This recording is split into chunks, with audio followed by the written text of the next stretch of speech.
Good evening, I'm Barkha Dutt. You're with the Mojo Story. It is the anniversary of the day that changed the world as we knew it. But is it back to the future? On this broadcast, we'll be talking to one of the world's foremost experts on the region of South Asia, in particular Afghanistan and Pakistan. But let's bring into focus our special story this evening as we look at the 9/11 anniversary. Mocking the world, there are reports that the Taliban's new cabinet could take its oath on this very anniversary when the planes first flew into the Twin Towers in New York, launching the so-called war on terror. Meanwhile, Pakistan's finance minister is talking about sending experts from his country to Afghanistan to assist with governance and in other areas of expertise, though these have not been specified.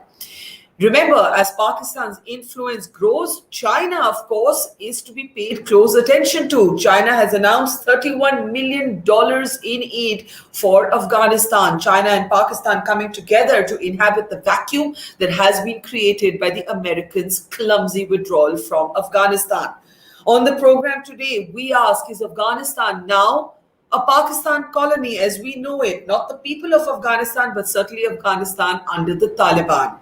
For an insider perspective from someone who understands everything about Pakistan and its power play is Husain Haqqani. He's been Pakistan's ambassador to the United States of America, has locked horns with the Pakistan military, and as I said, is a global expert on this region. He's joining us today on the Mojo Story from Washington. Let's welcome Husain to the program. Husain, I wish we were meeting in better circumstances. And when I say that these are grim circumstances, I don't just mean COVID. I believe that we're standing at the precipice of a very, very dangerous time. When you look at this 9/11 anniversary and you look at what's happening in Afghanistan, what's the first thing that you're thinking right now? I'm thinking from the point of view of the Islamists who were responsible for the 9/11 tragedy. The way they see it, they had taken on the United States after they defeated the Soviet Union in Afghanistan. Now they have defeated the United States in Afghanistan. And so there will definitely be a increased momentum in their organization, in their training, in their willingness to take risks to try and teach the world's sole superpower, which is no longer the sole superpower, a lesson. They have become in these last 20 years a little bit more savvy in terms of their analysis of international relations. They have understood that you can't take on everybody. So there is a willingness, for example, for some of them to compromise with China so that they can first bring America down. Of course, they will take on China too down the road according to their ideology.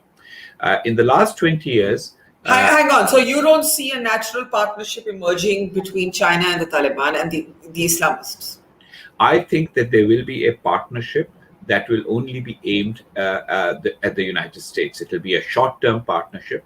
China will try to buy its way out of Taliban allowing the East Turkestan Islamic movement, ITIM, that attacks inside Xinjiang from operating in Afghanistan. But other than that, I think long term, and I'm talking like another 20 years, once they think that they have they are done with the US, the extreme Islamists will turn to China as well, because this is their belief system. I'm now working on a book that deals with the beliefs rather than just the actions. I think after 9/11, the big mistake that was made was the assumption that you can actually physically go and fight and eliminate certain groups, and that is enough to have security. India has made that mistake as well in terms of dealing with extremist Islamists in Kashmir. The extremist Islamists operate within society, and they try to influence society, and they try to influence the way of thinking of society. So unless and until somebody else is there to offer an alternative worldview, then things will not work. Afghanistan did not collapse under Hamid Karzai, who was a politician and was wheeling, dealing, keeping various tribes and various ulama, etc. on board, but it did collapse under Ashraf Ghani, who was just a technocrat. More is needed than just technocratic solutions to radical Islamism. But are you suggesting that there is indeed then widespread support for the Taliban, which is different from saying that people might have been extremely angry with the way Ashraf Ghani fled, with the corruption in that, in his government and so on. But when you say that it's about the ideology, are you suggesting that the Taliban enjoys popularity? No, there's a difference. An ecosystem might allow a group to exist and survive. People do not report on its activities. They do not inform others that my cousin has joined them or my brother has joined them. Secondly, of course, in case of the Taliban, they were an insurgency, and insurgencies historically succeed only when they either have widespread support, which by all accounts the Taliban never had. After all, the Taliban are a very narrowly constituted Pashtun Islamist movement, and Afghanistan does not have an overwhelming majority of Pashtun Islamists. So there are Pashtun secularists and nationalists who are not in favor of the Taliban, and then most non-Pashtuns do not like the Taliban. That is why the Taliban are having to butcher people in the Panjshir Valley because they don't accept the way of life that the Taliban uphold. That said, the fact remains that it would have been far harder for the Afghan state structure to collapse as it did if it had deeper political roots and if a lot of jostling in Kabul did not convey to commanders down below that we may or may not succeed. Look, Afghanistan has a history in which many times, whenever there's been a civil war situation, the insurgent group has succeeded completely after initial successes. If their initial successes gives the impression that they're going to succeed, people just melt away. If you remember, that's what happened after 9/11. When the Northern Alliance came in, first few days there was fighting, and then the Taliban just melted away. That's the Afghan way. So the way to stop the Taliban would have been to stop them at the beginning, not at the end. So let me ask you this. In the last fortnight, we have seen, I don't know whether to call it a romantic or naive or deliberately ignorant chatter about a Taliban 2.0. I think we're now very clear that this was a myth, a stillborn story. Let me bring up images that the world has seen of journalists thrashed by the Taliban. This is what their injuries look like. And these are extremely disturbing pictures. We have seen the Taliban talk about barring women from sport. We have seen Taliban spokespeople go on their own channels and say that the purpose of women is to produce children. We have seen them desecrate the grave of Ahmed Shah Massoud. Where did this chatter of Taliban 2.0 come from? I think it came from those diplomats who engaged with the Taliban team in Doha, and also probably from Taliban propagandists around the world. I think that the Pakistani state also helped build that narrative. We saw Foreign Minister Shah Mahmood Qureshi calling them sophisticated. The American negotiator, Mr. Zalmay Khalilzad, went into these talks with the sole purpose of arranging an American withdrawal. So for him also, it was convenient to tell everybody, oh, the people I'm meeting, they know English, they speak well, they keep saying, we will be different, we will be different. Well, two things have happened. The Doha team has basically been sidelined in the new appointments of the government. These were people who had not done much of the fighting. Mullah Baradar had spent 10 years in a prison in Pakistan, not a prison, but under house arrest in Pakistan. And then the others had been living in Doha at least for the last 10 years. These were not necessarily people who represented or reflected the feelings of the field commanders, or for that matter, of the average Taliban foot soldier. Lastly, I would say that it is always a mistake to think that people with a strong ideology will quote unquote moderate, because they may have a strategic or even a tactical need to present themselves as somewhat softer than before or willing to negotiate or compromise. But all ideologies produce an extreme belief system deep inside. So look at, say, for example, the Soviet Union. Mikhail Gorbachev softened. He Mhm. moderated, but he couldn't change the complete system. And in the end, the system collapsed because of economic policies. But if it had survived, the hardcore would have still been there. Look at China.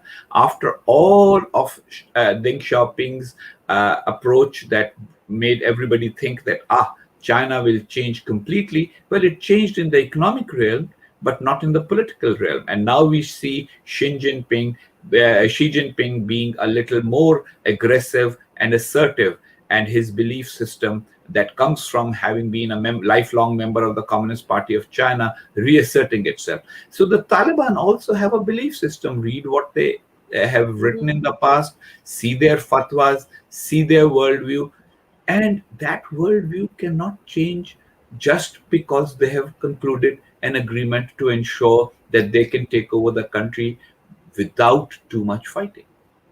Let's talk about what this means for Pakistan. Pakistan's finance minister has spoken about sending experts into Afghanistan. There is talk that Pakistan will trade with Afghanistan in the Pakistan rupee, not using Afghan currency, the Afghani. We have Sirajuddin Haqqani, the well-established terrorist, most wanted by the United States. As the interior minister, does it seem to you, Husain Haqqani, that this entire cabinet, as it were, is an ISI project? Well, let's frame it differently. Let us say that these are people that the ISI is willing to trust, Pakistan is willing to trust. You must understand that 17 of these 33 people are listed by the United Nations Sanctions Committee as terrorists or linked to terrorists or linked to terrorist financing. Pakistan's expectation towards the end was that now that the Americans have concluded that they cannot stay in Afghanistan, they are leaving finally. These talks will make everybody feel and think that there is going to be a new order in Afghanistan.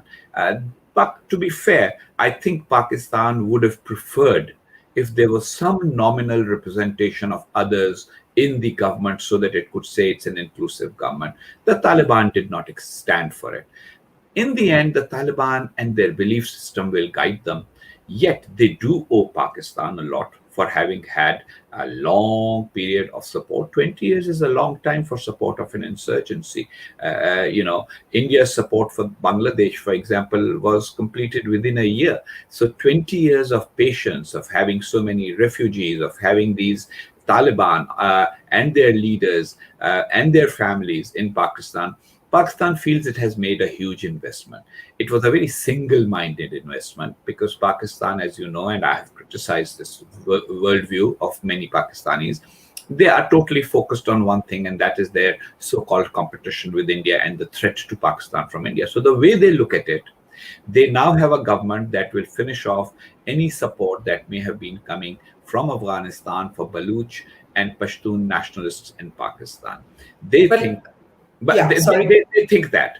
So that is all they are focused on. So they will do their best to make the Taliban government work. Their problems will start when the international community reaches the conclusion that the Taliban are unconstructed, unreformed, and unchanged and imposes sanctions.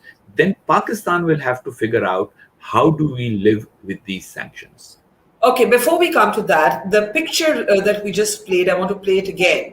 The ISI chief, in a triumphalist mood in Kabul, in fact, even stopping to chat with reporters, not hiding the fact that he's there, not presenting this as a covert mission as security intelligence agencies tend to do. When you looked at these images of the Pakistan ISI chief in Afghanistan, what did you think? Well, I think that there is a desire in Pakistan's establishment to have a bit of triumphalism. They feel they have triumphed, and they want to tell their own people. And have they triumphed? And have they? In this moment, have they triumphed? In this moment, they definitely have triumphed. I mean, anybody who ends up installing a government of insurgents that were based in their country and about whom they had said many years ago that they will not be finished off, so therefore you should negotiate with them. Look, for 16 of the 20 years, the Americans have been talking about talking to the Taliban. And this time, which makes the war effort very difficult. Imagine in the Second World War, Churchill every few days saying, and by the way, I'm also trying to reach out to Adolf Hitler and figure out how to end this war. When you keep talking about ending the war, you don't succeed in concluding the war through military means. It was a myth to say that there is no military solution to Afghanistan's problems. There's only a political solution. Well, the Taliban showed that there is a military solution. So Pakistan has succeeded. And Pakistan does have a triumphalist moment. You do know that for many, many years, Pakistan has been publicly criticized. It continues to be criticized even now. So Pakistanis feel, well, this is a moment, let us savor it. Let us savor our victory. That said, I think that the way they look at things, and I've now started in old age, started trying to say, okay, how are my compatriots looking at things? I think the way they saw it, if the CIA director could go and talk to Mullah Baradar, why can't the ISI chief, especially when ISI has so much influence? Behind that public thing. Well, the CIA chief wasn't doing photo ops and styling from year to year. Well, look, most intelligence chiefs don't do photo ops, and they don't do. In fact, in Britain, the MI6 chief's photograph is never in the public domain, and it's very difficult for people to know that. If you even from your little exposure, or our little exposure to the British intelligence world through James Bond, we know that M is a mysterious figure.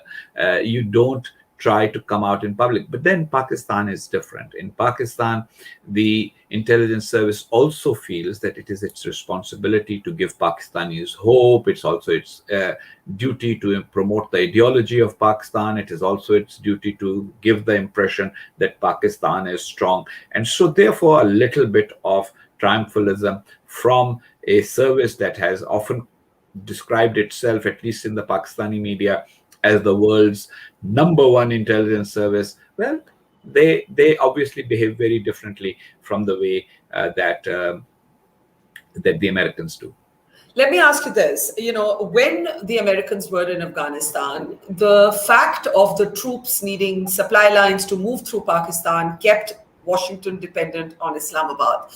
There was an expectation that the American withdrawal would change that equation. Instead, what we see, especially after this attack at the Kabul airport, is the Americans, wonder of wonders, describing the Taliban as partners against this phantom group called the Islamic State Khorasan. There are some of us, Christine Fair among them, who believe that story doesn't add up. She asked the question, who benefits? I answered, Pakistan. We believe that there is no Taliban versus Islamic State in the way that the Americans do. We think that the grand master at the top of it all is the Pakistani deep state. What do you think? Well, I would say that it would take some time for us to sift through the debris of this particular fact. It is a very complicated situation. Islamic State Khorasan does exist. These are people who have broken away from various Pakistani jihadi groups, some from the Afghan Taliban, and some from Al-Qaeda. Now, are they also being manipulated by some foreign intelligence service? Are they being manipulated, or do they have a good relationship with the Haqqani network? There are many reports out there. I think that in such matters, just letting our instinctive political views make a determination is not always a good idea. But the fact does remain that the Taliban themselves have close ties to Al-Qaeda, which is the world's biggest terrorist group that attacked the United States on 9/11. So the American fantasy that they will work with the Taliban, who are also terrorists, against some other terrorists, is just reflective of the political mood in America. America is in an isolationist political mood. After 9/11, they were in an aggressive gung-ho mood.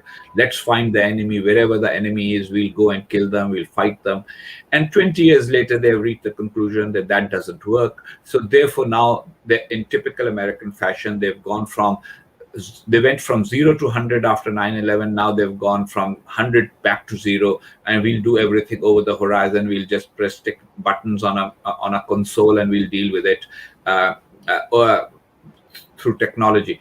That is not going to work. As far as the attack on the Kabul airport is concerned, that was just too tempting a target. I mean, it could have been, ISIS. But the Americans forecasted down to the day, down almost to the hour. There was something so dodgy about the fact that you had exact intelligence and you could stop Somebody it. was sharing somebody, but you must remember that something like that also happened in India. When the Pathankot incident took place, there was intelligence about the region, the area, etc. Sometimes it can't be pinpointed. All I'm saying is, let's not dilute the very valid criticism of Pakistani policy that all of us have and can make with what I would call a little more sort of unsubstantiated part of the allegations. One has to be a little more careful because there will be a long debate ahead. And I'll tell you this. I'm sitting in Washington, D.C. People here are trying to discern what future policy is going to be like. But will Washington depend more on Pakistan going That forward is or a valid, less? so that is a valid question. And I think that the instincts of most people in Washington, D.C. right now are to try not to depend on Pakistan. They have geographic compulsions. I mean, the way Pakistan is geographically located, access to Afghanistan, the only other country that has is Iran, with whom the US does not have a good relationship. Pakistan and the US, they may have had their bad patches, but the US and Pakistan are not enemies like Iran and the US are.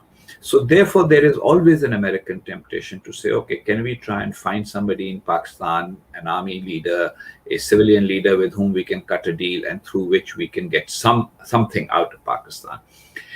But I must say that trust is at a very low level in the US about Pakistan. And it's not just, you can see that in the media, you can see that among the statements of political leaders. But basically, what used to be a relatively strong Pakistan lobby in Washington has become very weak. Do people in the Pentagon and in the CIA feel that they need to work with Pakistan because of logistical reasons? Absolutely. But are major political figures, the Secretary of Defense, the head of the CIA, the President of the United States, willing to trust Pakistan? Again, I don't think so. And it'll take a little while for that mistrust to be settled. Pakistanis themselves, of course, as you know, have taken a position. They have said we will not give any bases. Well, that creates a dilemma. If the Americans need bases and Pakistan says we won't give bases, then what is Pakistan offering? Well, Pakistan might say, you can give us the technology and we will do all the surveillance, etc. for you. The Americans are not going to do that. They do not wish now to share any Well, Pakistan could set itself up as the conduit to negotiate with the Taliban. I think that option is definitely there. It was there way back when Mr. Holbrooke first started trying to reach out to the Taliban. But I think that there too there is a dilution of Pakistan's role. Qatar has become an alternative center. There's a reason why everybody is locating their embassies in Qatar, the embassies for Kabul, because at least the negotiations with the Americans all took place through Doha and Qatar. And Qatar, which is small in size, has lots of money, doesn't mind creating the illusion of international influence by any means. So they would be very happy to try and work with the Taliban. They will not have the kind of influence on the Taliban that the Pakistanis do, but at the same time, I think that they will continue to exercise the role of a intermediary with the rest of the world. So that will create new frictions, and those are frictions that Pakistan's leaders need to be aware of. It's not going to be it's not going to be as linear, you're suggesting, as it was 20 years ago, but let's talk a little bit about what that influence is today. Now, again, views are divided. There is one view that says the Taliban on the run that took refuge in Quetta is different from a Taliban that has defeated the Americans. This Taliban doesn't need to listen to Pakistan. That's one view. The other view is that the enmeshed intertwining between Sirajuddin Haqqani and the ISI is so sort of ancient, as it were, that you cannot actually disentangle Pakistan's deep state from the Taliban. Which side of this debate are you on? I think that the truth lies in the middle. That there are Taliban who would like to exercise independence, who do not look very kindly upon Western dressed Pakistani officials, who think that they are less committed to the cause than they are, who understand that Pakistan's goals are state oriented, not belief oriented, whereas the Taliban's goals are belief oriented, not state oriented. That said, they also know that they need external support and assistance. We must remember that Afghanistan's GDP was only $3 billion under the Taliban. It has risen to $20 billion. Afghanistan has a very young population, and more than half of the people are under the age of 18. These are people who have not seen the Taliban in the past. They have an expectation of comforts and things in life that weren't there before. Everyone has a cell phone. They draw money out of an ATM, etc., at least in the cities. And so that doesn't sit well with the Taliban's, shall we say, skill sets. They don't know how to do all of these things. They don't know how to manage. So to put it in one sentence, the Taliban needs somebody to keep the lights on. And that somebody will inevitably end up being from Pakistan, because the Chinese may be willing to give them money. The Chinese are not going to put their own people in Afghanistan in harm's way. They have already had trouble with the personnel that they have stationed in Pakistan who have been attacked. Do they want a greater risk to their people who are positioned in So Afghanistan? you don't think China and Pakistan together will basically China occupy will Pakistan? provide the money. China will Yeah. provide the money. Pakistan will have to provide the personnel. Okay, where does this leave India? And I ask this because there's a raging argument within our country on engaging the Taliban. We began doing it covertly. Qatar outed that fact. Now we have done it officially. We've said it was at the request of the Taliban in Doha. Where do you believe this leaves the Indians in particular? What is this going to do to the India-Pakistan equation? Because if this is the ascent of the Islamists, this is the cabinet of terrorists, this is a triumphalist Pakistan, what is this going to do to Pakistan's use of terrorism as an instrument of state policy? Well, first of all, we must understand that as far as India's own interest is concerned, it needs to be a decision. The decision to engage or not engage the Taliban should be based on India's interest. And I think that not having any sort of nexus with anybody in Afghanistan is not in India's interest. In the past, for example, when the Taliban controlled Afghanistan, India had a close relationship with the Northern Alliance. This time, there is no Northern Alliance, at least so far.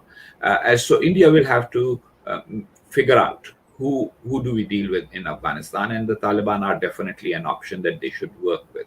Despite Pakistan's stranglehold over the Taliban. That is foreign policy 101. You would rather have a foot in than none, because otherwise you fly blind. You have no representation, you have no connection, and therefore you have no way of talking. I mean, remember when the Kandahar hijacking took place, what happened? All of a sudden, India had to deal with people that it had never dealt with. So dealing with the Taliban is very different from either giving them legal or legitimacy recognition, or accepting their rule as justified. Two different. Yeah. Second part, where does it leave India? Well, from Pakistan's point of view, it wanted India to have no influence whatsoever in Afghanistan, and they have, at least for the moment, they have succeeded. Deep down, there is a lot of resentment against Pakistan among Afghans. There is a lot of empathy or closeness towards India among a lot of Afghans. Pakistan also has to learn to live with it. As far as the question of continuing to support terrorism is concerned, Pakistan will end up paying a higher price now than before, because now they can't turn around and say that we are pursuing regional interests in Afghanistan And that's why we have a slightly different policy towards Afghan Taliban than others. Pakistan has already had a couple of terrorist attacks by TTP. Now that there is no Indian embassy, no NDS, the Afghan intelligence service, whom Pakistan used to blame for funding, supporting, training TTP to attack Pakistan. TTP is the Tehrik-e-Taliban Pakistan. Yes. So now the TTP will, but it has still attacked after the Afghan Taliban takeover. And their statements seem to indicate that they will continue to attack inside Pakistan. So the rational decision for Pakistan is to break ties with all jihadi groups and shut them down. But unfortunately, the leaders in Pakistan have not made that decision so far. Will they make that decision? I'm not too sure, because now there might actually even be the temptation of letting the extremist groups like Jaish-e-Mohammed and Lashkar-e-Taiba move into Afghanistan, operate out of there, and then be able to tell the Financial Action Task Force, FATF, that, hey guys, none of these people are here. Talk to Afghanistan, which in any case will be under certain sanctions and certain limitations anyway. So Pakistan could make it their problem rather than its problem. We will see, but I would not hold my breath if I was somebody planning the security of India, of Uzbekistan, of Tajikistan. I would definitely take into account the possibility that those who are likely to attack inside my country will have a safe haven in Afghanistan, and that the crackdown of the nature that is needed to shut their abilities completely down from Pakistan is not likely to take place. I'd agree with you entirely, and I'd add a question there. You see, Pakistan took this position that they would not talk to India till the abrogation of 370, the special status of Jammu and Kashmir, was restored or reversed rather. That's not going to happen. So there was this kind of zero-sum position that India and Pakistan were at, and emboldened Pakistan might respond very differently. And emboldened Pakistan might believe it has terrorism as a leverage again, not just within the Kashmir Valley, but within Indian cities. We're talking about 9/11. India hasn't forgotten 26/11. And I apprehend, and I think you wrote this, that what happens in Afghanistan doesn't stay in Afghanistan. I agree with that. And what I wrote, I stand by every word of it. And I think that there will be problems. As far as talks are concerned, well, look, Pakistan refusing to talk to India or India refusing to talk to Pakistan has historically never made sense, because eventually they've always come around to talking. One or the other side has said, okay, let's put things behind and move on. The deeper decision that both sides have to make is, do we want to live as neighbors? If we want to live as neighbors, we have to have a very different approach to each other.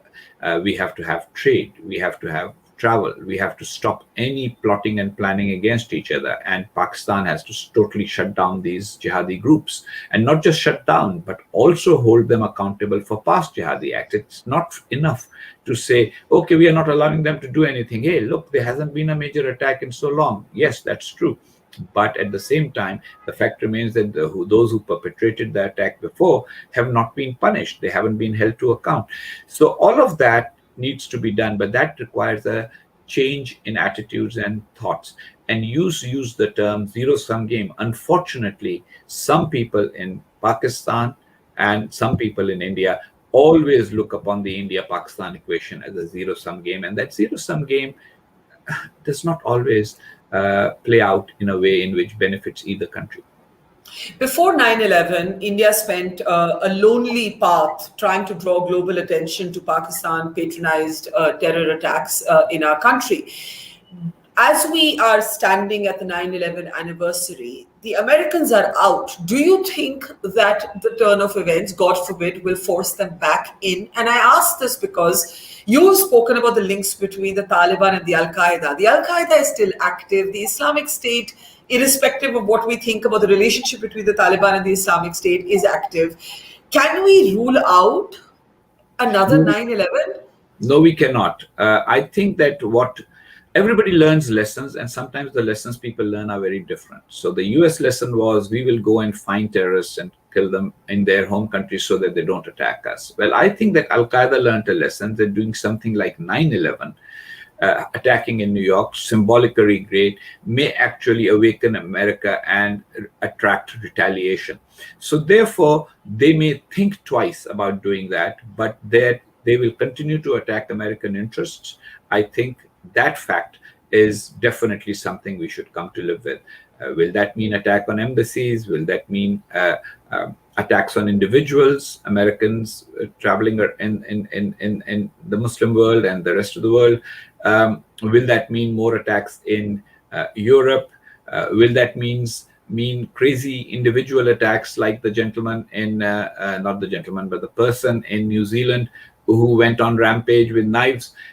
All of that is something that will happen. Now, the question is, what has America learned? Is its lesson that going guns blazing and taking over territory and establishing government? Look, I don't believe that America occupied Afghanistan. America is not an occupier, ever. It sends military, whatever, but then it always tries to create a local government and let them run things. If America was an occupier, they would have run things very differently. They always try to work with the various Afghan factions, with the political leaders. They tried, so they are, as occupiers go, they were very weak occupiers. But all of that has made America become more isolationist, and a more isolationist America may react very differently to provocations of the type that Al Qaeda is likely to engage in. What is very differently? What is very differently? Well, what they have in mind so far is specific punitive actions. So if somebody, they know based on their intelligence, which is highly technology oriented, if they know that an attack already originated in X place, then punish them with, say, for example, a long distance missile strike, etc., etc. What they used to do before 9/11. So if you remember, President George W. Bush said that I don't like swatting flies. I want to go and find the nest where they all are and then eliminate it.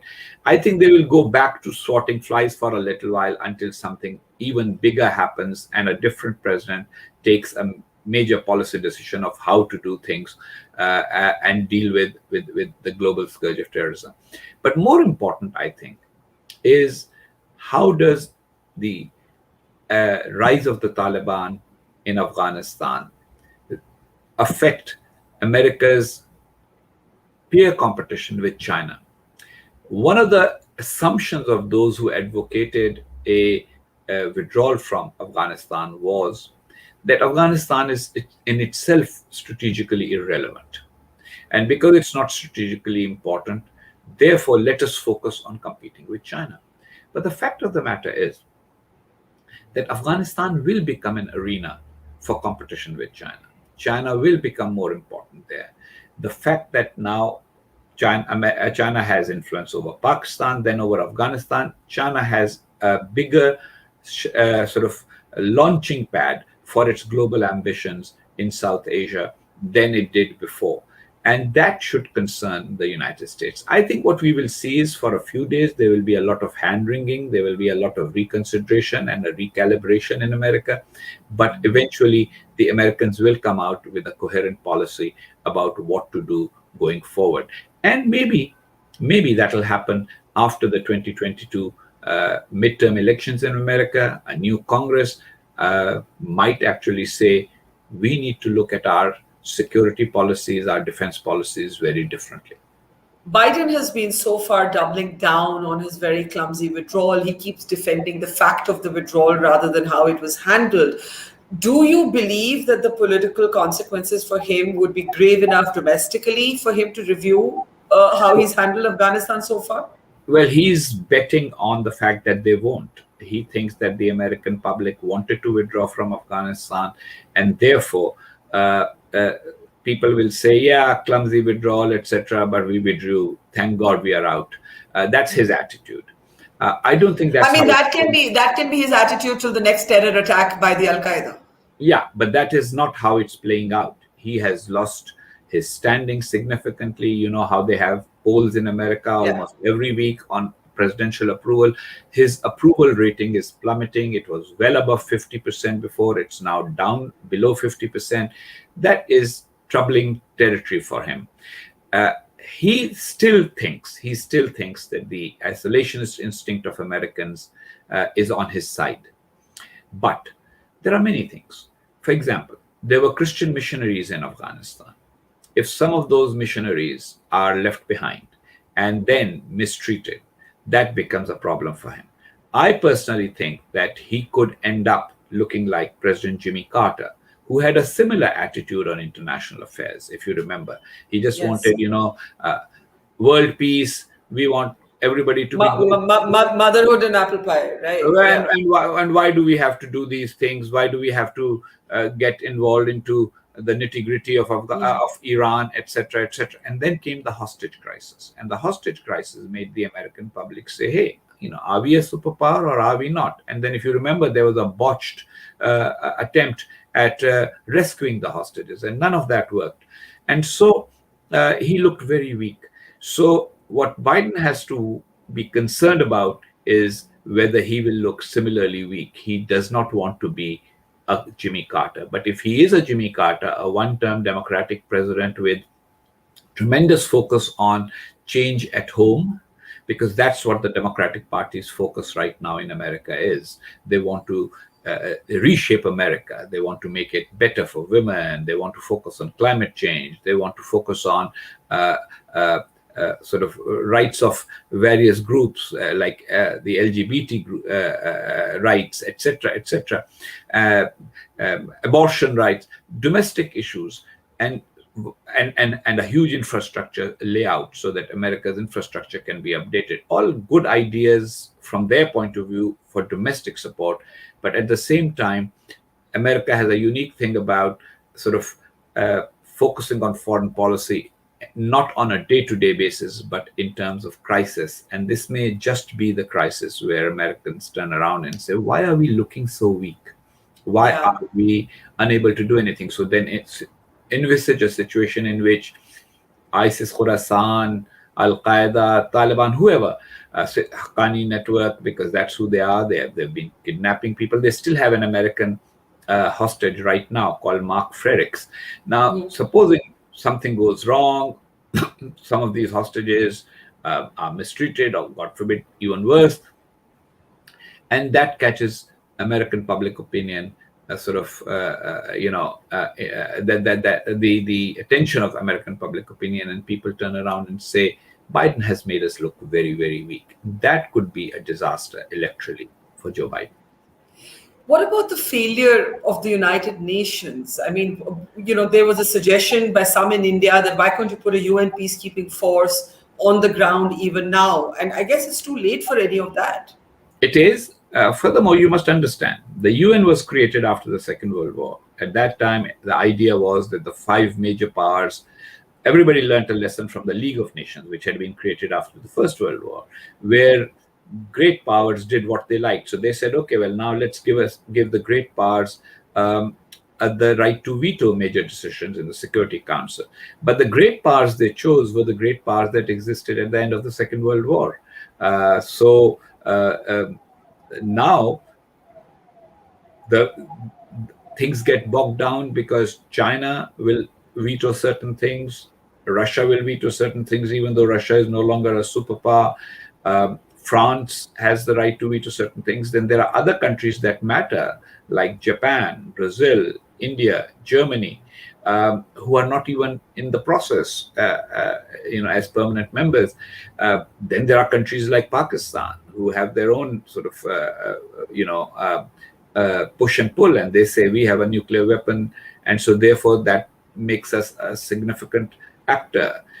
So the UN's ability to make decisions has become considerably impaired, and the US used to be the sort of driving force and the leader within the UN for a long time after the collapse of the Soviet Union.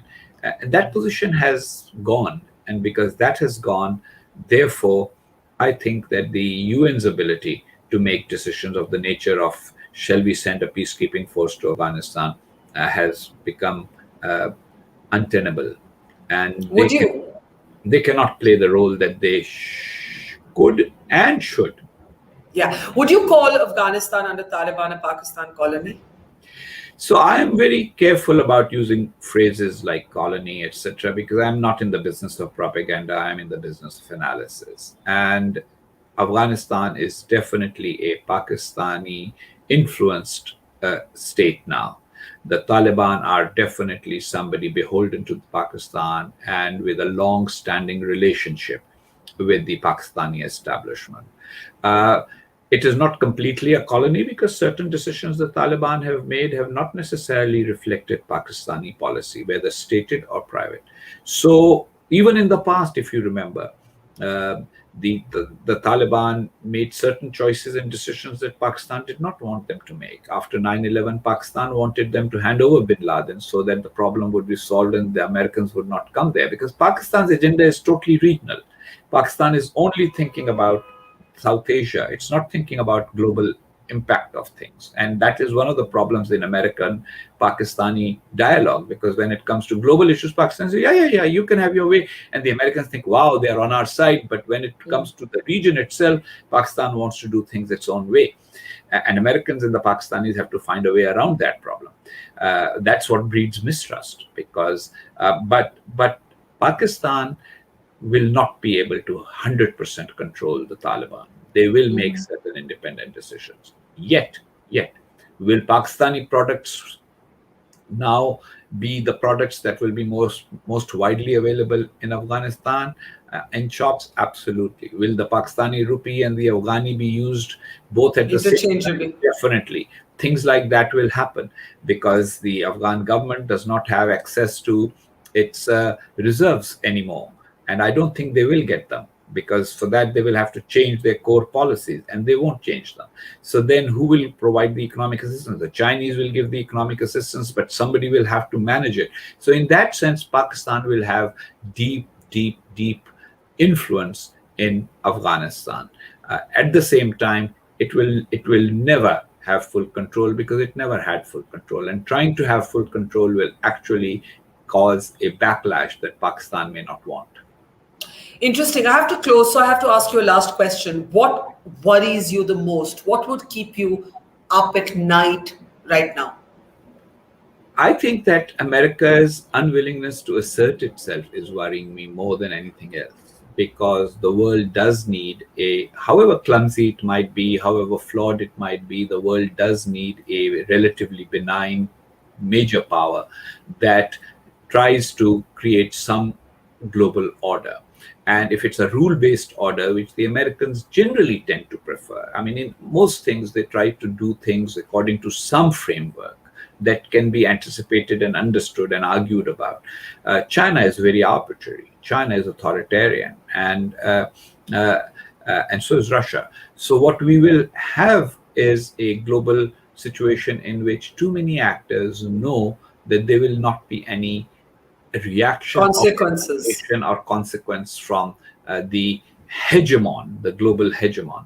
And that is more disturbing even than the prospect of terrorism, although terrorism also frightens me.